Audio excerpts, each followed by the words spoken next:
দেখেন ডাক্তারদের উপরে যেভাবে নির্যাতন হচ্ছে এটা গ্রহণযোগ্য না। ডাক্তাররা যে 4 দফা দাবি দিয়েছে, এই 4 দফা দাবির প্রতি আমরা মনে করি 4 দফা দাবি যৌক্তিক।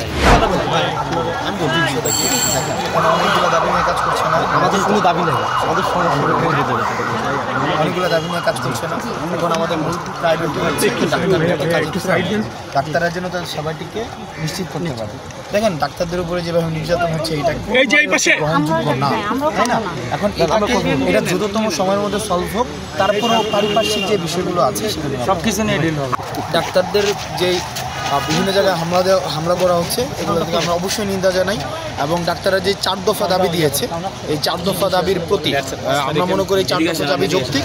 এবং সেগুলো হচ্ছে ডাক্তাররা সিদ্ধান্ত নিয়ে, সবাই বসেছে, হেলথ অ্যাডভাইজার এসেছে, ওনারা সিদ্ধান্ত নিয়ে হচ্ছে ব্যবস্থা নেবেন। দীর্ঘ প্রায় 30-40-50 মিনিটের মতন আপনারা বসেছিলেন, সাজ্জিদ সাহেবও বসেছিলেন। ইতিমধ্যে কি আশ্বাস দিয়েছেন যে জরুরি বিভাগটা চালু করা সম্ভব কিনা? কথা হচ্ছে এবং খুব শীঘ্রই হচ্ছে, আমরা মনে করি ইতিবাচক একটা সিদ্ধান্ত পাবো আমরা খুব শীঘ্রই ইতিবাচক। কারণ ডাক্তারদের যে অবদান বা ডাক্তারদের যে পেশাদারিত্ব সেটাকে রিপ্লেসমেন্ট কোনোভাবেই সম্ভব না।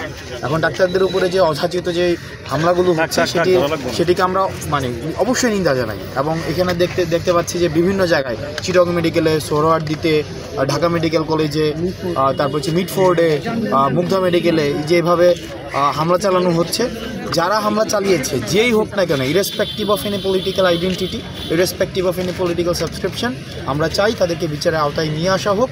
এবং হচ্ছে ডাক্তারদের যেন পেশাদারিত্বের জায়গাটি যেন সবসময় প্রশস্ত থাকে, তারা যেন নিরাপদে সেবাটি দিতে পারে, সেটি যেন নিশ্চিত থাকে এবং তারা যেন সেফ ফিল করে।